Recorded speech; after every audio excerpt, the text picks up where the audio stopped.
Hello guys, तो कैसे हैं आप सब लोग। Student, today we will discuss about the electrical and magnetic properties of solids. Okay, first we will discuss about electrical property. Electrical property का simple meaning क्या है कि उसमें करंट फ्लो होगा या नहीं होगा। ठीक है, इफ हम बात करें तो हमारे जो कंडक्टिविटी होती है सॉलिड्स की, उसकी रेंज होती है 10⁻⁻20 से 10⁻7। ओके, और यूनिट क्या हो जाती है, ओम इनवर्स मीटर इनवर्स। ठीक है, ये कंडक्टिविटी की रेंज है। ठीक है, इफ कोई भी चीज क्या है, इफ उसमें कंडक्टिविटी हाई है मतलब उसमें करंट क्या हो जाएगा, फ्लो हो जाएगा। और इफ इसमें कंडक्टिविटी लो है तो वहां करंट फ्लो नहीं होगा। तो कंडक्टिविटी के बेसिस पे हमारे जो सॉलिड्स है वो तीन टाइप के हैं। फर्स्ट हमारा कंडक्टर। फर्स्ट क्या है, कंडक्टर्स। कंडक्टर्स की कंडक्टिविटी हाई होती है।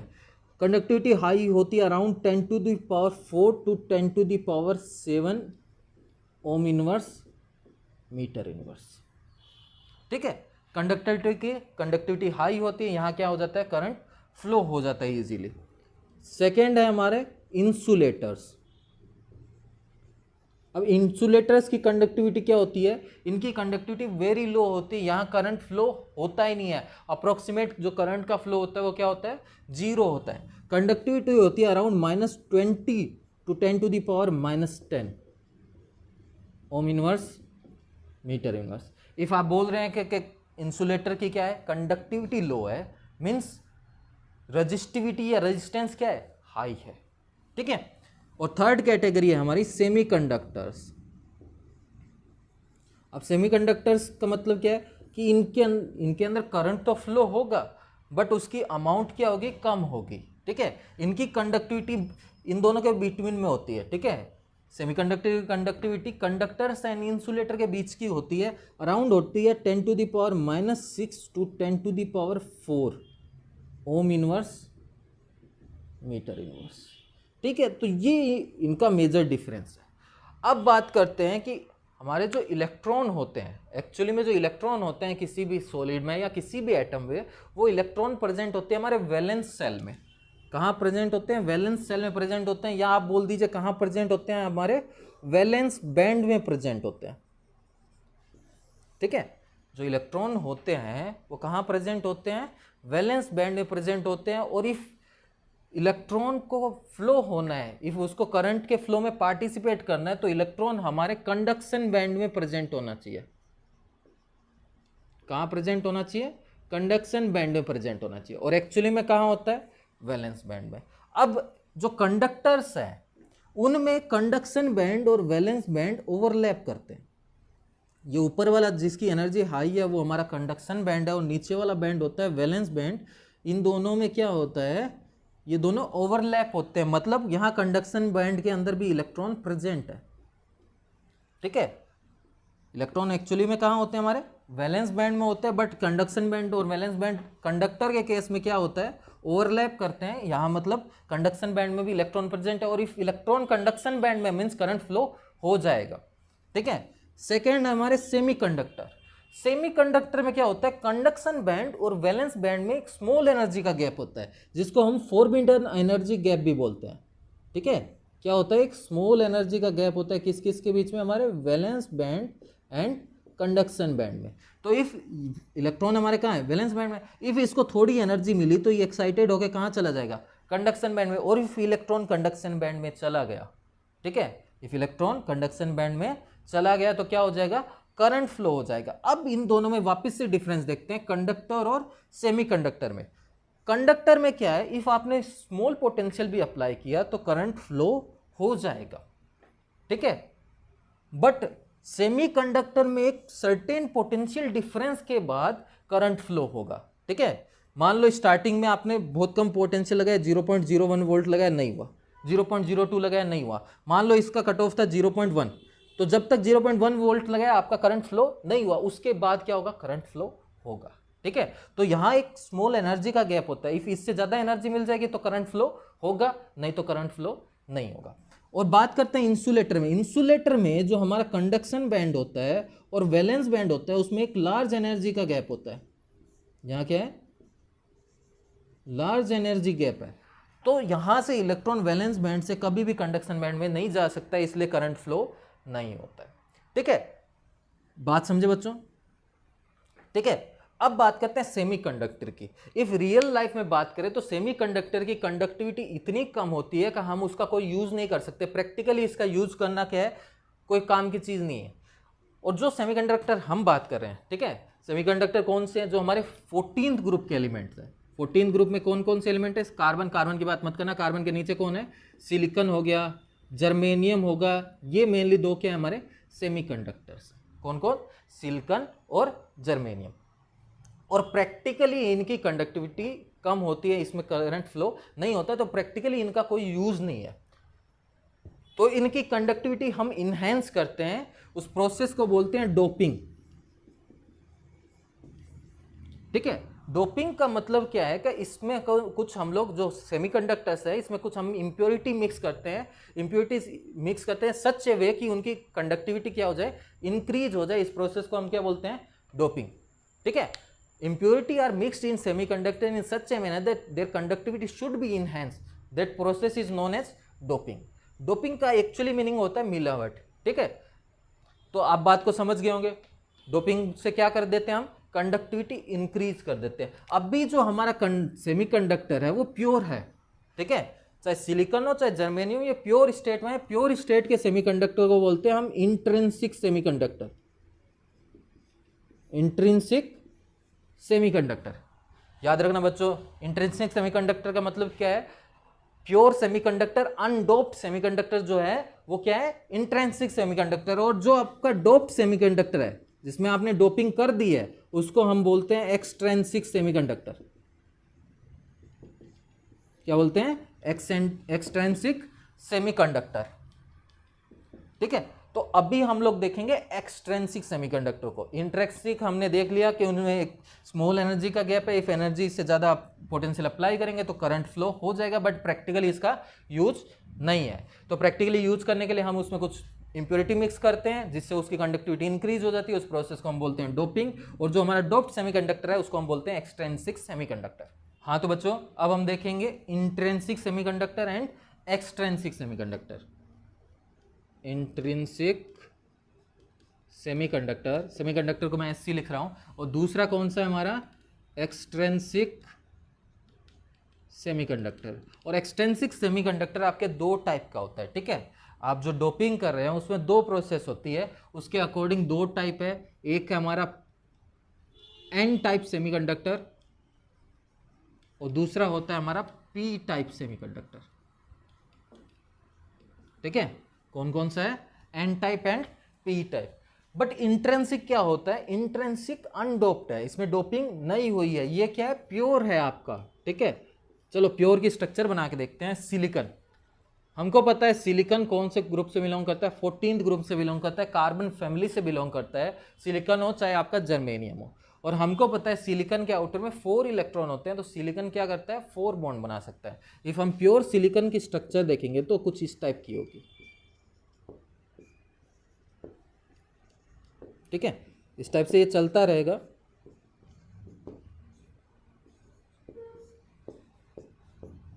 आगे कंटिन्यू रहेगा। ठीक है,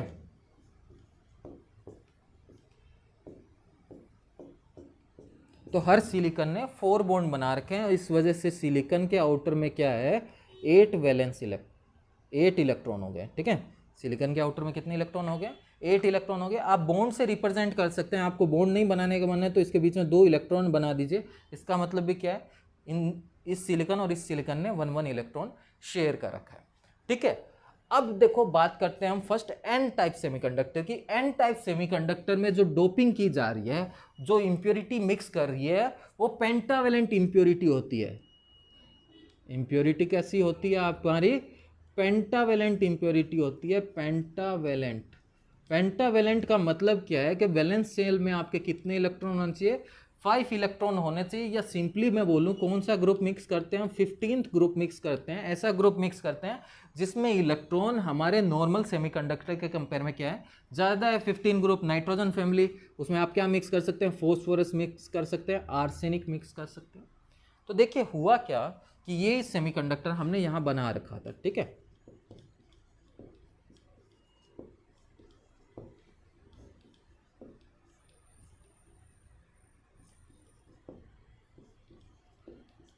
और आपको पता है सिलिकॉन कितने बॉन्ड बना रखा है, सिलिकॉन ने 4 बॉन्ड बनाए हुए। ठीक है, अब हमने क्या किया, अब हमने इसके अंदर क्या किया, पेंटावेलेंट इंप्योरिटी मिक्स कर दी। पेंटावेलेंट इंप्योरिटी मिक्स कर दी मतलब एक सिलिकॉन की जगह क्या आ जाएगा, या फास्फोरस आ जाएगा या आर्सेनिक आ जाएगा। ठीक है, तो हमने मान लो आर्सेनिक डाल दिया। अब आर्सेनिक पेंटावेलेंट इंप्योरिटी है, आर्सेनिक के वैलेंशियल में 5 इलेक्ट्रॉन है, तो 5 में से उसने 4 इलेक्ट्रॉन तो कर दिए शेयर। अब इसके पास क्या हो जाएगा, एक इलेक्ट्रॉन फ्री हो जाएगा। समझ रहे हैं, ये इलेक्ट्रॉन फ्री हो जाएगा, और इस इलेक्ट्रॉन की फ्री होने की वजह से इसकी कंडक्टिविटी क्या हो गई है, इंक्रीज हो गई है। अब ये इलेक्ट्रॉन क्या है, फ्री है, ये इलेक्ट्रॉन मूव कर सकता है। इफ ये इलेक्ट्रॉन मूव करेगा, ठीक है, तो क्या होगा, करंट फ्लो होगा। और आपको पता है इफ हम इलेक्ट्रिक फील्ड इस डायरेक्शन में लगाएं, इलेक्ट्रिक फील्ड की डायरेक्शन इस साइड में लगा दिया हमने, ठीक है, तो जो हमारा इलेक्ट्रॉन है हमेशा अपोजिट डायरेक्शन में मूव करता है। इलेक्ट्रॉन कहाँ मूव करेगा, इधर मूव करने लगेगा। और आपको यह भी पता होगी करंट की डायरेक्शन और इलेक्ट्रॉन की डायरेक्शन क्या होती है, अपोजिट होती है। इफ करंट इस डायरेक्शन में फ्लो हो रहा है तो इलेक्ट्रॉन किधर होगा, इस साइड में फ्लो होगा। ठीक है, तो ये हमारा हो गया एन टाइप सेमीकंडक्टर। आपको बस इतना याद रखना है कि हमने 14th ग्रुप में किसको मिक्स कर दिया, 15 ग्रुप को मिक्स कर दिया। ठीक है, बात करें पी टाइप सेमीकंडक्टर की, और एन एक टाइप से किसको रिप्रेजेंट कर रहे हैं, एन हमारे नेगेटिव को रिप्रेजेंट कर रहा है। क्यों नेगेटिव बोल रहे हैं, क्योंकि यहाँ करंट किसकी वजह से फ्लो हो रहा है, इलेक्ट्रॉन की वजह से, और इलेक्ट्रॉन का चार्ज कैसा होता है, नेगेटिव। यहाँ हम क्या मिक्स करते हैं, हम यहाँ ट्राईवेलेंट इंप्योरिटी मिक्स करते हैं। ट्राईवेलेंट इंप्योरिटी मतलब जिसके आउटर में कितने इलेक्ट्रॉन हो, 3 इलेक्ट्रॉन। तो एग्जाम्पल हमारा 13th ग्रुप, 13 ग्रुप में कौन कौन है हमारा, बोरोन है, एल्यूमिनियम है, गैलियम है, ये सब मिक्स करते हैं। बातों को समझिए बच्चों कि हमने जब बोला 15 ग्रुप तो हमने फास्फोरस और आर्सेनिक को बोला हम मिक्स करते हैं, नाइट्रोजन मिक्स नहीं करते, नाइट्रोजन गैस है। ठीक है ना, हम जो मिक्सिंग कर रहे हैं वो किस में कर रहे हैं, सॉलिड में कर रहे हैं। तो यहाँ हमने क्या यूज किया है, फास्फोरस और आर्सेनिक किया है। ठीक है, जबकि हम यहाँ क्या कर सकते हैं, बोरोन कर सकते हैं, एल्यूमिनियम कर सकते हैं, एंड गैलियम कर सकते हैं। तो यहाँ हमने सेम काम किया, यहाँ से हमने सिलिकॉन हटाया और वहाँ पे क्या लगा दिया, सपोज एल्यूमिनियम लगा दिया। ठीक है, तो देखिए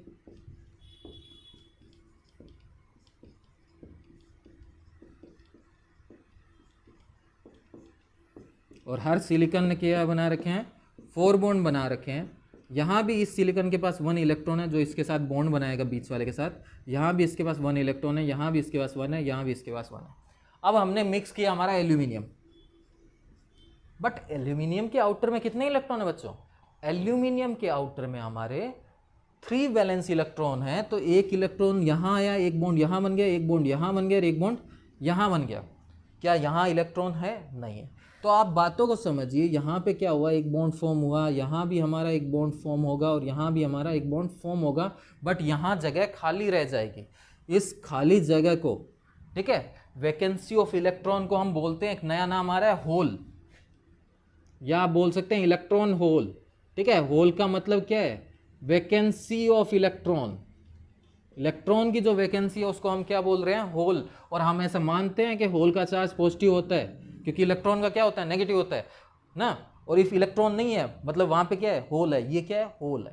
होल का मतलब क्या है, यहाँ इलेक्ट्रॉन आ सकता है। इफ बाई चांस हमने इलेक्ट्रिक फील्ड इस डायरेक्शन में लगाया बच्चों, ठीक है, इलेक्ट्रिक फील्ड इस डायरेक्शन में, तो इलेक्ट्रॉन कहाँ फ्लो होंगे, इस साइड में फ्लो होंगे।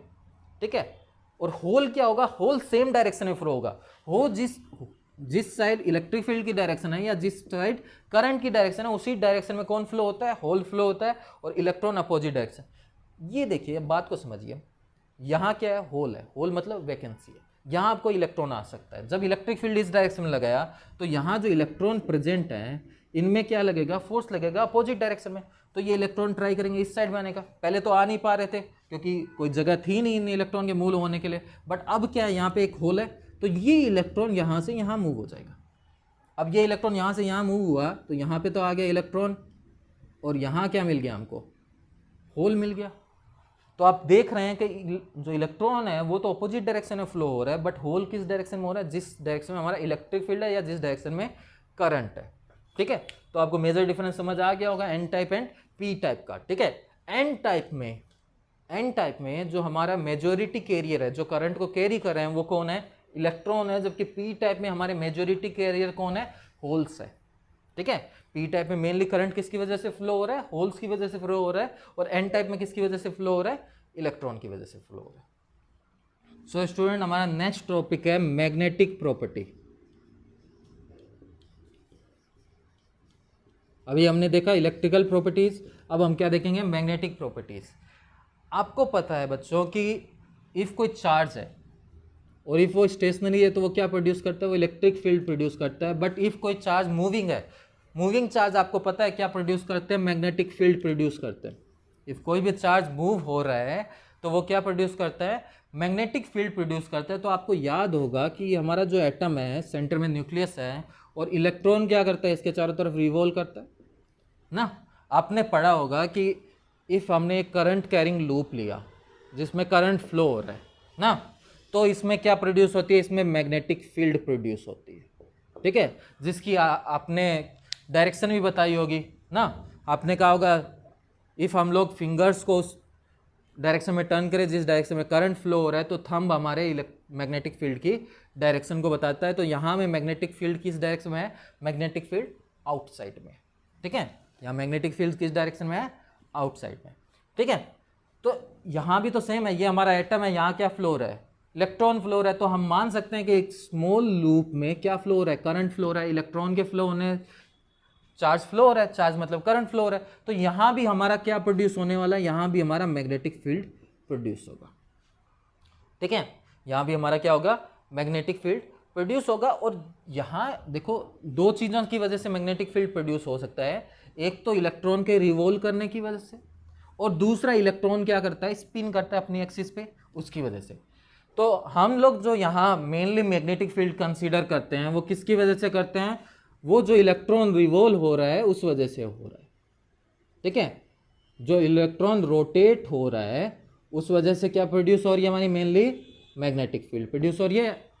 स्पिन वाले को हम ना अप्रोक्सीमेट क्या कर देते हैं, नेगलेक्ट कर देते हैं। और आपको पता है एटम में एक इलेक्ट्रॉन तो होगा नहीं, एटम में बहुत सारे इलेक्ट्रॉन होंगे, ठीक है। तो उन सब का कुछ ना कुछ क्या होगा, मैग्नेटिक फील्ड होगा, ठीक है। सबका अपना अपना क्या होगा, मैग्नेटिक फील्ड होगा। और इन सब के मैग्नेटिक फील्ड को हम इफ इनका वेक्टर एडिशन कर दें, आपको पता होगा मैग्नेटिक फील्ड वेक्टर क्वांटिटी है, इफ इन सब के मैग्नेटिक फील्ड को हम वेक्टर एडिशन कर देंगे तो उस चीज को हम बोलते हैं मैग्नेटिक मोमेंट ऑफ एटम, ठीक है। आपको पता था इंडिविजुअल इलेक्ट्रॉन का अपना अपना मैग्नेटिक मोमेंट है, ठीक है। मैग्नेटिक मोमेंट को हम म्यू से रिप्रेजेंट करते हैं। इन सब को इफ हम ऐड करते हैं तो उनका क्या आ जाएगा, नेट मैग्नेटिक मोमेंट आ जाएगा, जिसको हम क्या बोलेंगे, magnetic moment of atom. Magnetic moment of atom का मतलब क्या है, इसमें हमने इसके अंदर जितने भी इलेक्ट्रॉन प्रेजेंट है उन सब का मैग्नेटिक मोमेंट का क्या कर दिया, वेक्टर सम कर दिया, ठीक है। तो अब दो पॉसिबिलिटी बनती है कि आपका जो मैग्नेटिक मोमेंट है वो जीरो भी हो सकता है, नेट मैग्नेटिक मोमेंट, और नेट मैग्नेटिक मोमेंट आपका नॉट इक्वल टू जीरो हो सकता है, ठीक है। इफ आपका नेट मैग्नेटिक मोमेंट जीरो हुआ तो उसको हम बोलते हैं डायामैग्नेटिक, इंपॉर्टेंट पॉइंट है बच्चों। और इफ नहीं जीरो हुआ, नॉट इक्वल टू जीरो है, तो वो है हमारा paramagnetic.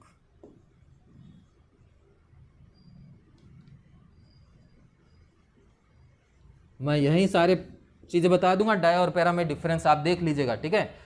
If net magnetic moment zero हुआ तो वो क्या है, डाया है, और इफ जीरो नहीं हुआ तो वो पैरा है, ठीक है। जो पैरामैग्नेटिक सब्सटेंस होते हैं उनके पास क्या होते हैं, उनके पास अनपेयर्ड इलेक्ट्रॉन होते हैं। क्या होते हैं, अनपेयर्ड इलेक्ट्रॉन्स होते हैं, ठीक है। अनपेयर्ड मतलब सिंगल इलेक्ट्रॉन होता है। और जो आपका डायामैग्नेटिक है उसमें अनपेयर्ड इलेक्ट्रॉन नहीं होते हैं, मतलब सारे के सारे इलेक्ट्रॉन कैसे होते हैं, पेयर्ड होते हैं। अनपेयर्ड इलेक्ट्रॉन नहीं होते हैं, सारे इलेक्ट्रॉन पेयर्ड होते हैं, ठीक है। अब अनपेयर्ड इलेक्ट्रॉन आप चेक कैसे करेंगे, एक तो इफ उसके अंदर टोटल जो इलेक्ट्रॉन हो, टोटल इलेक्ट्रॉन या तो क्या हो जाए, ओड हो जाए ना। ये मान लो कोई कंपाउंड है जिसके अंदर 17 इलेक्ट्रॉन है, तो 17 इलेक्ट्रॉन में 16 तो आप पेयर बना सकते हो, बट एक इलेक्ट्रॉन तो हमेशा सिंगल ही रहेगा। तो या तो आपके इलेक्ट्रॉन कैसे हो, ओड हो, या उसके अंदर 10 या फिर 16 इलेक्ट्रॉन हो। इवन हो सकता है, बट इवन में दो ही केस है, 10 या 16, तो वो क्या होगा, पैरामैग्नेटिक होगा, ठीक है। वो क्या होगा, पैरामैग्नेटिक होगा। एग्जाम्पल, सबसे अच्छा example O2, dioxygen. Dioxygen paramagnetic होती है। ऑक्सीजन में कितने इलेक्ट्रॉन होते हैं, 8, दो ऑक्सीजन में कितने हो जाएंगे, 16, ठीक है। हमने ये चीज़ डिस्कस की, आपको याद नहीं है तो आप जाइए क्लास 11 का केमिकल बॉन्डिंग में मॉलिक्यूलर ऑर्बिटल थ्योरी, ठीक है, इसको चेक कर लीजिए ना। इसमें हमने दिखाया था कि O2 में जब हमने मैग्नेटिक मॉलिक्यूलर ऑर्बिटल थ्योरी दिखाई थी तो बताया था कि ये क्या होता है, पैरामैग्नेटिक होता है, ठीक है। इसके अलावा हमारा Cu2+ हो गया, ठीक है। Cu2+ में भी आप चेक कर लीजिए, Cu में कितने इलेक्ट्रॉन होते हैं, 29 ना, कॉपर का नंबर 29 है, 2 इलेक्ट्रॉन रिमूव किया, कितना हो गया 27, ये भी ओड है ना, तो ये भी क्या है हमारा पैरामैग्नेटिक है। डायामैग्नेटिक में क्या होंगे इलेक्ट्रॉन, ऑलवेज इवन होंगे एक्सेप्ट इलेक्ट्रॉन 10 और 16 नहीं हो सकते हैं। एग्जाम्पल डाया का NaCl, H2O, अब H2O में चेक करिए, हाइड्रोजन में 2 इलेक्ट्रॉन 2 हाइड्रोजन में, ऑक्सीजन में 16, 2 + 16 18 इवन है, मतलब ये क्या है डायमैग्नेटिक। पैरामैग्नेटिक सब्सटेंस क्या होते हैं, ये वीकली अट्रैक्ट होते हैं towards magnetic field, weekly attracts towards magnetic field, जबकि जो हमारे डायामैग्नेटिक होते हैं वो क्या होते हैं, रिपेल होते हैं, वीकली रिपेल, ठीक है, ये वीकली रिपेल होते हैं टुवर्ड्स वीकली रिपेल होते हैं। मान लो मैग्नेटिक फील्ड इस डायरेक्शन में है ना, तो ये भी किस डायरेक्शन मूव करेंगे, ये रिपेल होंगे, जबकि ये क्या होता है, अट्रैक्ट होता है, ठीक है। इफ मैग्नेटिक फील्ड की डायरेक्शन में ये क्या हो जाता है, अट्रैक्ट होता है। एग्जांपल लेते हैं, मान लो ये हमारी कोई यू शेप ट्यूब है, ठीक है, यहाँ हमने कोई सब्सटेंस फिल कर रखा है, ठीक है। इफ़ यहाँ हमने कोई मैग्नेट लगा ली, मान लो ये नॉर्थ पोल है, ये साउथ पोल है, ठीक है, उल्टा भी लगा सकते हैं, साउथ नॉर्थ भी लगा सकते हैं, ठीक है। इफ़ ये पैरामैग्नेटिक सब्सटेंस है तो ये इस डायरेक्शन में मूव करेगा, इसका लेवल इस डायरेक्शन में कम हो जाएगा और इधर में लेवल ज़्यादा होगा, ठीक है। और इफ़ यही डायामैग्नेटिक होता तो यहाँ में लेवल कम हो जाएगा और यहाँ में लेवल क्या हो जाएगा, ज़्यादा हो जाएगा, ठीक है। तो आपको याद रखना है पैरामैग्नेटिक क्या होते हैं, अट्रैक्ट होते हैं, जबकि डायामैग्नेटिक क्या होते हैं, रिपेल होते हैं, ठीक है। अब देखो, पैरामैग्नेटिक सब्सटेंस हो चाहे डायामैग्नेटिक सब्सटेंस हो, ये दोनों के दोनों इफ मैग्नेटिक फील्ड में मैग्नेटाइज हो जाते हैं। जैसे मान लो ये हमारा पैरामैग्नेटिक सब्सटेंस है, ठीक है, ये हमारा क्या है, डायामैग्नेटिक सब्सटेंस है, ठीक है, ये दोनों मैग्नेटिक फील्ड में मैग्नेटाइज हो जाते हैं। मान लो आपकी मैग्नेटिक फील्ड इस डायरेक्शन में है, ठीक है, यहाँ भी मैग्नेटिक फील्ड इस डायरेक्शन में है, ठीक है। तो डायामैग्नेटिक तो क्या होता है, अपोजिट डायरेक्शन में मैग्नेटाइज होता है, ठीक है, ये इस डायरेक्शन में मैग्नेटाइज होगा, जबकि पैरामैग्नेटिक जो सब्सटेंस है वो सेम डायरेक्शन में मैग्नेटाइज होते हैं, ठीक है। डाया तो क्या होता है, अपोजिट डायरेक्शन में मैग्नेटाइज होता है, और पैरा क्या होता है, सेम डायरेक्शन में मैग्नेटाइज होता है। ऐसा होता क्यों है, क्योंकि paramagnetic substance magnetic field of line को अट्रैक्ट करते हैं, ठीक है। आपको ज़्यादा डीपली समझना हो तो आप ऐसा समझिए कि मैग्नेटिक फील्ड ट्राई करती है पैरा में से ही क्रॉस करने का, ठीक है। मान लो ये मैग्नेटिक फील्ड ऐसे आ रही है तो यहाँ से पास होगी, ठीक है।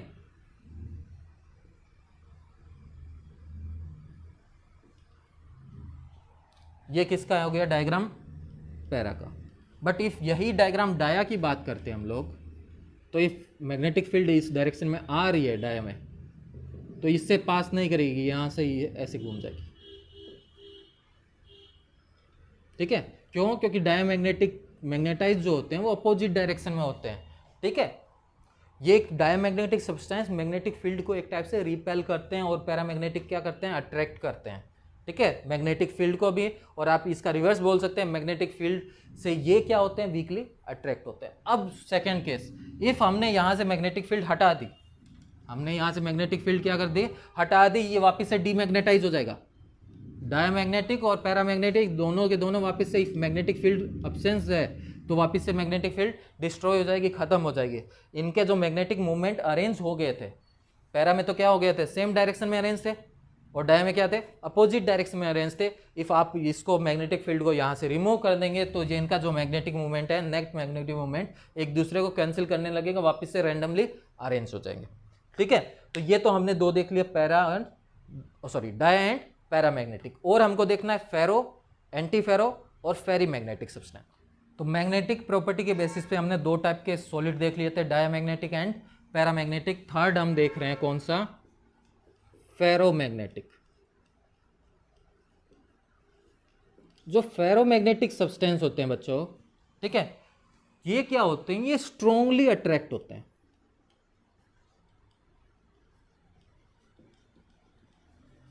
क्या होते हैं ये, मैग्नेटिक फील्ड से स्ट्रांगली अट्रैक्ट होते हैं, ठीक है। अभी हमने एग्जांपल दिया था ना यू शेप ट्यूब का, इफ मैग्नेटिक फील्ड लगा रखी है तो वो कहा जाएगा यू शेप ट्यूब में जिस साइड आपने मैग्नेटिक फील्ड लगा रखी है उस साइड लेवल उसका ज़्यादा हो जाएगा, स्ट्रांगली अट्रैक्ट होते हैं, ठीक है। इफ इनको मैग्नेटिक फील्ड में रखा जाए, ठीक है, ये क्या हो जाते हैं, मैग्नेटाइज हो जाते हैं, सेम डायरेक्शन, जिस डायरेक्शन में भी आपकी मैग्नेटिक फील्ड है उस डायरेक्शन में मैग्नेटाइज हो जाते हैं। और इफ आपने मैग्नेटिक फील्ड को रिमूव कर दिया तो भी ये मैग्नेटाइज ही रहेंगे, ये परमानेंट मैग्नेट बन जाते हैं। क्या बन जाते हैं, ये परमानेंट मैग्नेट बन जाते हैं। इफ आपने मैग्नेटिक फील्ड रिमूव भी कर दी तो ये मैग्नेटाइज ही रहेंगे, ठीक है। इनको मान लो हमारे पास ये फेरोमैग्नेटिक सब्सटेंस था, मैग्नेटिक फील्ड इस डायरेक्शन में थी तो ये मैग्नेटाइज हो गए। इसके बाद इफ मैग्नेटिक फील्ड आपने रिमूव भी कर दी तो भी ये क्या रहेंगे, मैग्नेटाइज रहेंगे, ठीक है। हम जो भी चीज़ें पढ़ रहे हैं वो सॉलिड पढ़ रहे हैं ना। ये नॉर्मली आपने एग्जांपल देखा होगा, कौन है, आयरन हो गया, ठीक है, टिन हो गया, ये सब क्या है, हमारे फेरोमैग्नेटिक सब्सटेंस। आयरन क्या होता है, स्ट्रांगली अट्रैक्ट होता है मैग्नेट से, ठीक है। और आयरन को आप कुछ दिन रख देंगे मैग्नेट के साथ तो वो भी मैग्नेट की तरह बिहेव करने लगता है, ठीक है। अब क्या है कि ये जो आयरन है, मान लो आयरन तो आयरन के फॉर्म में रहता नहीं, क्योंकि ये क्या कर देता है, मेटल है, इलेक्ट्रॉन दे देती है, तो नॉर्मली ये के फॉर्म में रहती है, पॉजिटिव आयन के फॉर्म में रहती है। तो इन पॉजिटिव आयंस का एक ग्रुप, ठीक है, उस ग्रुप को हम बोलते हैं डोमेन। क्या बोलते हैं, डोमेन, ठीक है। ये पॉजिटिव ग्रुप का आयन का जो एक स्मॉल ग्रुप है, स्मॉल एरिया रीजन में इनका ग्रुप को हम डोमेन बोलते हैं। ये डोमेन टाइनी मैग्नेट की तरह बिहेव करते हैं, ठीक है। किसकी तरह बिहेव करते हैं, छोटी मैग्नेट के जैसे बिहेव करते हैं, ठीक है। इफ आप इसके डोमेन्स की अरेंजमेंट देखेंगे, जब आप मैग्नेटिक फील्ड लगा देंगे तो सारी की सारी डोमेन्स एक ही डायरेक्शन में अरेंज हो जाएगी, सारी डोमेन क्या हो जाएगी, एक ही डायरेक्शन में अरेंज हो जाएगी। फोर्थ हमारा है एंटी फेरोमैग्नेट, ठीक है। एंटी फेरो में क्या होता है, ना तो ये अट्रैक्ट होते हैं ना एक टाइप से रिपेल होते हैं, ठीक है। इनकी अरेंजमेंट की हम बात करें तो जितना पैरेलल में अरेंजमेंट होगी उतनी एंटी पैरेलल में अरेंजमेंट होगी। मान लो ऊपर की डायरेक्शन में 3 डोमेन थी तो नीचे भी क्या होगी, 3 ही डोमेन होंगे। और लास्ट है हमारा फेरी, ठीक है। फेरी क्या होता है, ये वीकली अट्रैक्ट होता है। अब कुछ लोगों के दिमाग में आ रहा होगा सर पैरा भी वीकली अट्रैक्ट था, ये भी वीकली अट्रैक्ट है, पर ये मैग्नेटाइज हो जाते हैं। वहाँ पैरा में क्या हो रहा था, हम मैग्नेटिक फील्ड रिमूव करते थे ना, पैरा में मैग्नेटिक फील्ड हम रिमूव करते थे तो जो मैग्नेटाइज हुआ था, जो मैग्नेटिक प्रॉपर्टी थी सॉलिड की, वो वापस से डिस्ट्रॉय हो जाती थी, ठीक है। अब फेरी में क्या होता है कि पैरेलल और एंटी पैरेलल भी होते हैं, बट यहां में क्या था, एंटी फेरो में पैरेलल जितना था उतना ही एंटी पैरेलल था, बट यहां पैरेलल और एंटी पैरेलल का नंबर अलग अलग होगा। मान लो 4 डोमेन पैरेलल में है और 2 डोमेन कैसी है हमारी एंटी पैरेलल में, तो ये किस टाइप का हो जाएगा, फेरी मैग्नेटिक, ठीक है। लास्ट टॉपिक यूजेस देख लेते हैं। हमने जो सेमीकंडक्टर जो हमने पढ़ा है उसमें बोला था स्टार्टिंग इंट्रिंसिक वालों का तो कोई यूज़ नहीं था प्रैक्टिकली, बट हमने बोला था एक्सट्रिंसिक का प्रैक्टिकली यूज़ होता है। कौन कौन से पढ़े हमने, पी टाइप और एन टाइप सेमीकंडक्टर पढ़े, ठीक है, स्मॉल पी और स्मॉल एन है।